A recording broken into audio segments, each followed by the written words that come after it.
Hi, I'm Abdul Saad, clinical psychologist at Vital Mind Psychology here in Sydney, Australia. And I come to you today with the third installment in this new series on understanding empaths. I want to apologize for the interruption in uploads for this series. It's been a month since the last video, and I have been a little bit under the weather. And if you notice a bit of a croaky voice or I need to cough during the recording, please forgive me. Now, please watch the last two videos in the series if you have not done so, where I explain in more detail how I define the inner child in the context of the broader model I presented of the four core self states of the empath. Because in this video, I will want to touch on or look at, in a deeper fashion, healing the inner child. Now, the key to working on and healing the inner child is to provide a sacred space within which the inner child can speak, be seen, witnessed, and honored. Healing occurs when the inner child can reveal its truth to the adult self without fear of judgment, condemnation, punishment, or annihilation. Now, the inner child within us, the inner child self-state, needs to be both witnessed and to be blessed, just as a wise and just king witnesses and blesses those whom he serves. Our inner child is desperately seeking this witnessing and this blessing. And by being witnessed, I mean given the space to reveal to us its burdens, its fears, and the survival adaptations and compromises that it had to make in order to survive and remain safe. By blessed, I mean to be acknowledged, affirmed, and seen for what it is, our divine spark, and the inner life force which animates the self. Now, the witnessing and honoring of the inner child, when we do inner child work, cannot occur at a purely verbal or linguistic level in terms of gaining insights about the inner child, talking about the inner child, reading books and literature about the inner child, is simply not enough to do the deeper healing work which healing the inner child requires.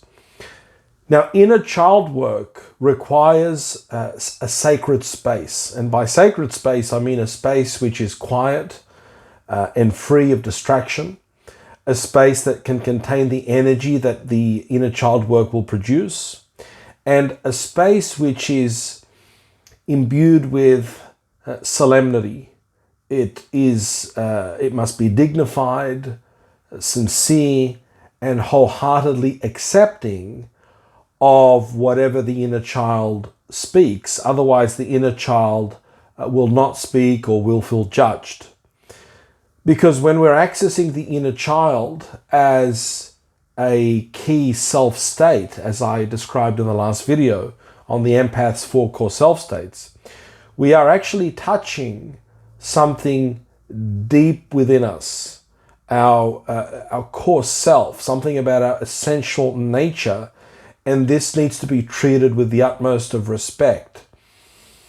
Now, inner child work also ideally requires a skilled therapist or guide who understands the dynamics of the individual that they are assisting. And this is because inner child work can release powerful emotions that can subject the ego to insights that need skillful integration. And what I've found through clinical practice is that for most people, they do need someone competent, wise, and psychologically skilled to help them access the inner child, facilitate the witnessing of the inner child by the adult self. And in order to do that, we first need another adult who can facilitate the witnessing of our own inner child by our own adult self. Now, in past times, this sort of work may have been done by shamans, yogis, wise elders, mystics, who in the presence of such a person, we can experience a sense of our true wholeness, and we begin to experience a sense of integration as we feel seen, witnessed, and blessed by such a person. And when we're in the presence of such people in times gone by, or access to such people is more limited today in our secular world, in our hypermodern world, the inner child could be healed. Now, in our secular world today, most of us turn to therapists and healers of other persuasions to do this sort of work. And this proves that no matter how secular any society becomes, no matter how industrialized, no matter how scientific and hyper-rational it becomes, it still needs its healers, mystics, and saints, or secular equivalents, to bring them into a sacred space, which is where our inner child in its essential nature resides. Now, therapeutic modalities that can help with inner child work are all experiential in nature. That is, they take us into the sacred space where we can witness and heal our inner child, not by talking and thinking about it, but by allowing the inner child to speak as we experience it in real time, feeling its feelings and thinking its thoughts. Now, therapies that facilitate this sort of inner child work at an experiential level, in terms of the actually going into the experience of the inner child and working on integrating the child's self state, therapies that facilitate this sort of work include schema therapy, internal family systems, imagery rescripting, and chair work, which comes out of the Gestalt therapy tradition and the work of Fritz Perls. Now, in my therapy and coaching practice, I use chair work as one of the main therapeutic modalities to facilitate inner child work. And in chair work, we use chairs, we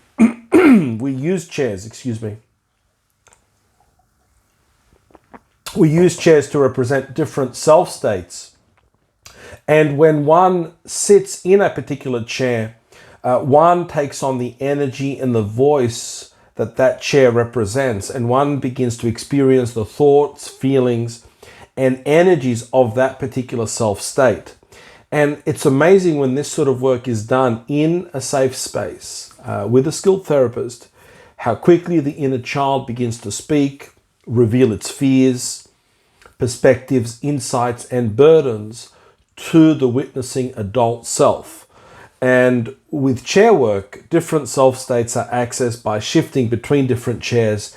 And in this way, an integration between these different self states begins to organically occur as they begin to dialogue with one another, as the individual shifts chairs and begins to speak from the perspective of different self states. So you may have the inner child speaking, then the person shifts and the adult is speaking to the inner child, witnessing the inner child, dialoguing with the inner child. They can shift chairs into the inner child state. The inner child asks questions, gets reassurance, reveals new insights, until there is some natural conclusion to the dialogue and an integration is occurring. And this is profoundly transformational, profoundly insightful, because it's taking us to that experiential level beyond the cognitive and verbal linguistic level, which I'm not downplaying the importance of that level, but true transformational work can't occur exclusively at that level. Now, so essentially what I'm describing in this video when it comes to healing the inner child is essentially a parts-based therapy, which is grounded in the reality that true healing requires an integration of different self-states, which paves the way toward a unity and a wholeness in how we experience ourselves, rather than separation, disunity, multiplicity, compartmentalization, which produces psychological disturbances and dysfunction. And when integration begins to occur, when the child self state has the chance to speak and comes under the care of the adult self, the adult self state more fully comes online, begins to flourish. And this will be the topic of the next video in this series. Now, inner child work assumes a basic level of safety and psychological well-being. And this doesn't mean that you cannot embark upon inner child work if you're feeling distressed or even if you're suffering from anxiety or depression. But if one is in a state of crisis, if you're experiencing overwhelming and debilitating symptoms that hamper your basic functioning, if you're having trouble regulating emotions, if you're acutely distressed, then the focus should first be on stabilization, as the ego may not be strong enough to integrate the forces that inner child work can generate once the inner child is accessed. And this is where a skilled and experienced therapist becomes essential. Now, some suggestions for healing the inner child that are in addition to accessing an experientially based therapy include taking out time for play, artistic expression, being in nature, making a conscious attempt and effort to disconnect from technology, including social media, making a conscious intention to release yourself from negative emotional states which really hinder and poison the inner child. And these include envy, competitiveness, behaviors such as gossip, because what your inner child craves is authenticity and realness. Being kind, loving, authentically generous. I've spoken about this in previous videos. Practicing detachment or non-attachment to an outcome, not needing the recognition or affirmation, or not making that the foundation for what you do in life, or if you give something. Doing things for the sake of a higher ideal, a higher value, something that is beyond what the ego is craving. And also developing a practice where you check in with your inner child, asking him or her how they are, what they are fearing, and thinking. And often this process of checking in is greatly facilitated after one goes through some experiential based therapeutic work like chair work. Because this checking in and this witnessing of the inner child allows the adult to give reassurance, guidance, reassurance that is grounded in both the adult self and the adult's connection to the transpersonal, to that which is beyond the ego, which gives the adult its strength. So in the next video, what I plan to discuss is how inner child work paves the way for fully developing the integrated adult self state. And I look forward to seeing you then, God willing, and I really hope it won't be as long as it's been between these couple of videos. So again, do forgive me, and I look forward to seeing you soon, God willing. Take care. Bye-bye.